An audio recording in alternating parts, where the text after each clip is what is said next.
Hello students, class 8th में हमारा जो चैप्टर चल रहा है वो है आंकड़ों का प्रबंधन। आंकड़ों का प्रबंधन होता क्या है, इस बारे में हम पहले वाले वीडियो में डिस्कस कर चुके हैं। अब हम देखेंगे कि सूचनाओं या फिर आंकड़ों को हम किस तरीके से ग्राफिकली रिप्रेजेंट कर सकते हैं। ग्राफिकली मतलब हो गया हमारे पास आलेखीय निरूपण। तो हमारे पास इस चैप्टर में 3 तरीके के आलेखीय निरूपण हैं। पहला है चित्रालेख, मतलब इसमें आपको चित्र बनाकर दिए हुए आंकड़ों को व्यवस्थित करना होता है। दूसरा हमारे पास है दंडालेख, इसमें हम बड़ी बड़ी बिल्डिंग्स बनाते हैं और उन बिल्डिंग्स के बेसिस पर हम अपने आंकड़ों को दर्शाते हैं।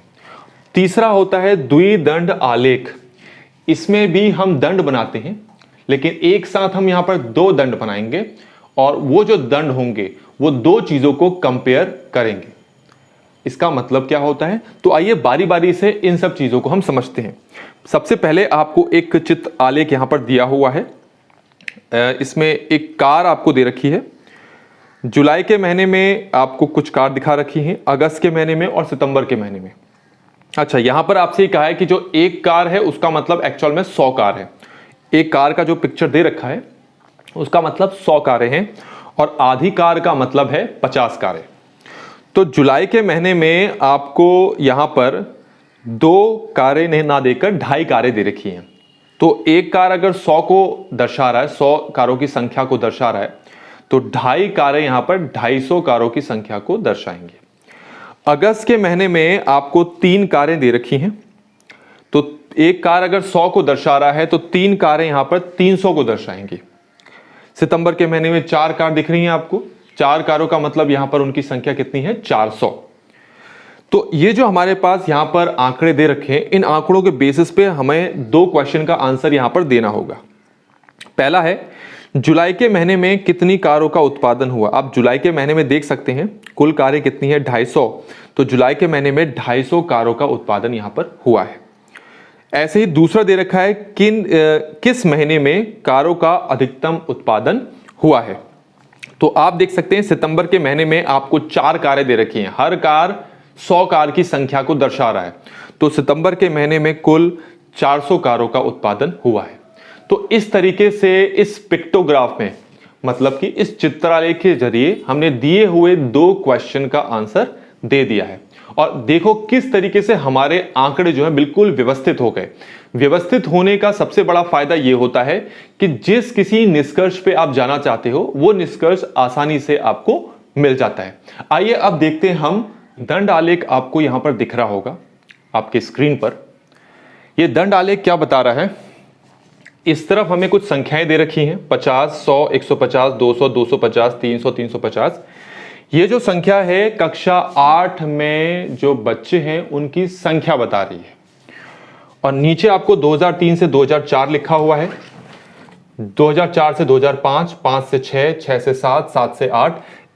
इन सभी सालों के लिए आपको इस तरह के दंड बने हुए दिखाई दे रहे होंगे। इसको बार ग्राफ भी कहते हैं।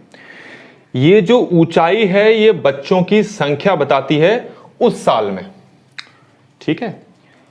तो एक चीज और ध्यान में रखनी होती है आपको, ये जो चौड़ाई होती है इस दंड आलेख की, ये एक जैसी होती है। चौड़ाई में कोई अंतर नहीं होता, ये सारी की सारी चौड़ाई एक जैसी होती है। और 2 दंड आलेख के बीच में जो गैप होता है वो बराबर होता है। मतलब जितना गैप इनके बीच में होगा उतना ही गैप यहां पर ही मेंटेन करना पड़ेगा, उतना ही गैप यहां पर भी मेंटेन करना पड़ेगा। अब हम आते हैं ये हमें क्या बता रहा है। अच्छा, इसमें आपको यह बताया जा रहा है कि साल दर साल जो बच्चे हैं उनकी छात्र संख्या में किस तरीके से बढ़ोतरी हुई।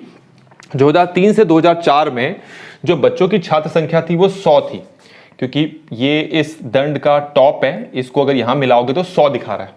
ऐसे ही इस दंड का टॉप ये है, इसको यहां मिलाओगे तो ये 200 दिखा रहा है। तो ये आपको दंड का टॉप यहां पर है तो ये दिखाओगे 250 दिखा रहा है। ऐसे ही इसके लिए मैं लिख देता हूं यहां पर 250, यहां पर मैं बता देता हूं 200। ये कितना दिखा रहा है, 300। और ऐसे ही ये हमारे पास दिखा रहा है 350। तो सारे जो दंड हैं वो छात्र संख्या कितनी कितनी दर्शा रहे हैं वो आपको मैंने दिखा दी। अब दिए हुए क्वेश्चन का हमें जवाब देना है। इस दंड आलेख द्वारा क्या सूचना दी गई है।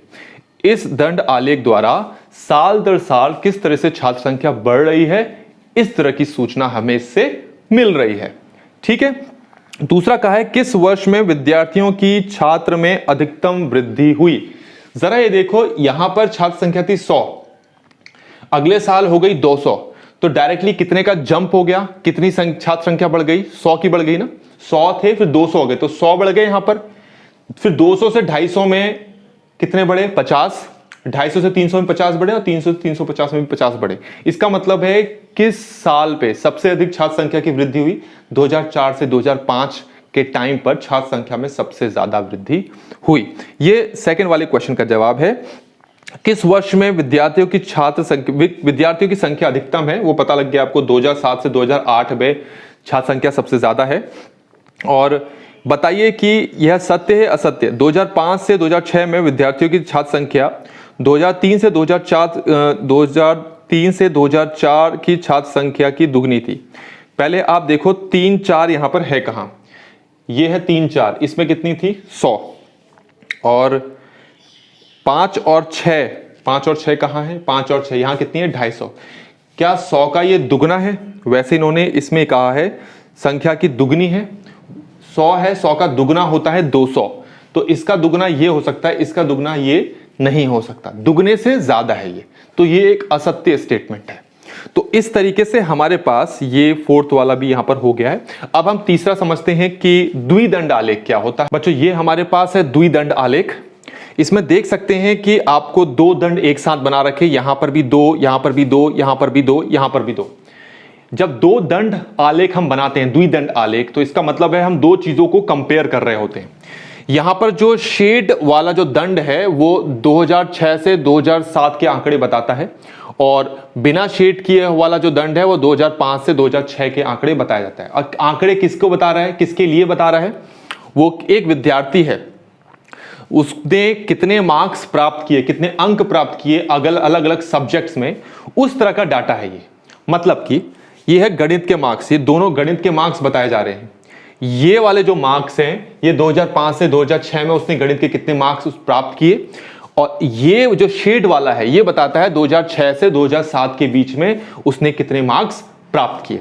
इस तरीके से ये जो द्विदंड आलेख है, एक तरफ आपको ये विज्ञान का बताया जा रहा है, ये बताया जा रहा है 2005 से 2006, और ये 2006 से 2007। इस तरह से अलग अलग सब्जेक्ट्स के मार्क्स आपको यहां पर दिख रहे होंगे।